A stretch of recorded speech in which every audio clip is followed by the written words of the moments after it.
বর্তমানের এই পরিবর্তনশীল এবং ভূ রাজনৈতিকভাবে জটিল বিশ্ব ব্যবস্থায় একটি রাষ্ট্রের উন্নয়ন ও নিরাপত্তা অনেকাংশেই তার দূরদর্শী ও সক্রিয় কূটনৈতিক তৎপরতার উপর নির্ভর করে।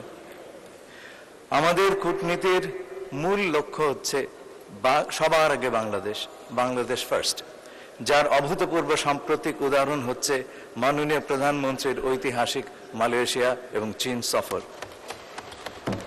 বাংলাদেশের স্বাধীনতা ও সার্বভৌমত্বের সুরক্ষা, অর্থনৈতিক প্রবৃদ্ধি ও আমাদের জনগণের জাতীয় স্বার্থকে সর্বোচ্চ অগ্রাধিকার দিয়েই এই বাজেট প্রণয়ন করা হয়েছে। প্রস্তাবিত ১,৮৪৪ কোটি ৪৩ লক্ষ টাকা কোনো সাধারণ ব্যয় নয়, বরঞ্চ এটি আন্তর্জাতিক অঙ্গনে বাংলাদেশের অবস্থানকে আরও সুদৃঢ় করার একটি কৌশলগত বিনিয়োগ। আমি উল্লেখ করতে চাই, দক্ষিণ এশিয়া অঞ্চলে আমাদের প্রস্তাবিত প্রায় ১,০০০ কোটি টাকার বাজেটের তুলনায় আমাদের হিসাব অনুযায়ী ভারতের বিদেশ মন্ত্রণালয়ের বাজেট বাংলাদেশের টাকায় প্রায় ২৯,০০০ কোটি টাকা ও পাকিস্তানের পররাষ্ট্র মন্ত্রণালয়ের বাজেট ৩,৪০০ কোটি টাকা, যেটা আমাদের প্রায় দ্বিগুণ। ছাঁটাই প্রস্তাব অনুযায়ী পররাষ্ট্র মন্ত্রণালয় সংক্রান্ত ১৬ নম্বর দাবি হ্রাস করে ১ টাকায় নামিয়ে আনা হলে বিশ্বের বিভিন্ন দেশে আমাদের দূতাবাসগুলি বন্ধ করে দিয়ে আমাদের স্বাধীনতা ও সার্বভৌমত্বের প্রতীক লাল সবুজের পতাকা নামিয়ে ফেলতে হবে। বন্ধ করে দিতে হবে প্রবাসীদের দেওয়া আমাদের সকল সেবা। জাতিসংঘের সদস্য হিসাবে বার্ষিক প্রদেয় চাঁদা আমরা দিতে পারবো না, যার ফলে জাতিসংঘে আমাদের সদস্যপদ স্থগিত হয়ে যেতে পারে।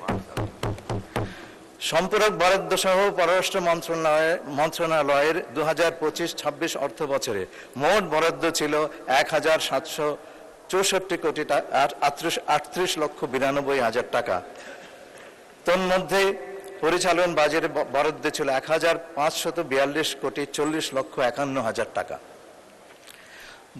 এবং উন্নয়ন বাজেটে বরাদ্দ ছিল ২২১ কোটি ৫১ লক্ষ টাকা। ২০২৬-২৭ অর্থ বছরে পররাষ্ট্র মন্ত্রণালয়ের বাজেট প্রাক্কলন করা হয়েছে ১,৮৪৪ কোটি ৪৩ লক্ষ টাকা, যার মধ্যে পরিচালন বাজেটে ১,৬১০ কোটি টাকা প্রাক্কলনের পাশাপাশি উন্নয়ন বাজেটে প্রাক্কলন করা হয়েছে ২৩৪ কোটি ৪৩ লক্ষ টাকা।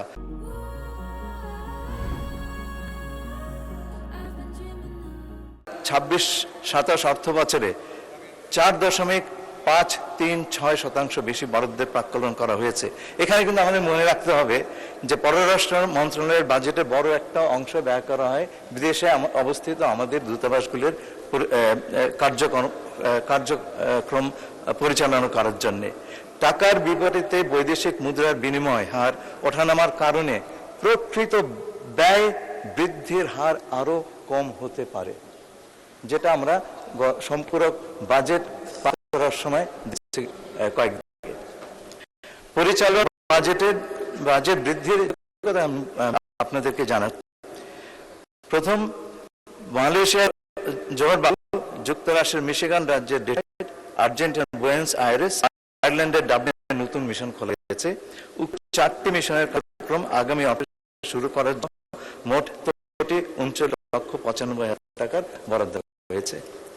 রোহিঙ্গা গণহত্যা সংক্রান্ত ইন্টারন্যাশনাল কোর্ট অফ জাস্টিসে মিয়ানমারের বিরুদ্ধে ইসলামিক সম্মেলন সংস্থার পক্ষে মামলা পরিচালনার জন্য ১৬ কোটি টাকা বরাদ্দ দেওয়া হয়েছে। মন্ত্রণালয়ের ৪টি ইউনিট ও বিদ্যমান ৮৩টি মিশনের পরিচালন ব্যয় মেটানোর জন্য অবশিষ্ট ২১ কোটি ১৯ লক্ষ ৫৪ হাজার টাকা অতিরিক্ত বরাদ্দ রাখা হয়েছে। এই বৃদ্ধির উল্লেখযোগ্য অংশ খরচ হচ্ছে কর্মকর্তা কর্মচারীদের বেতন ভাতা নির্বাহ করার জন্য।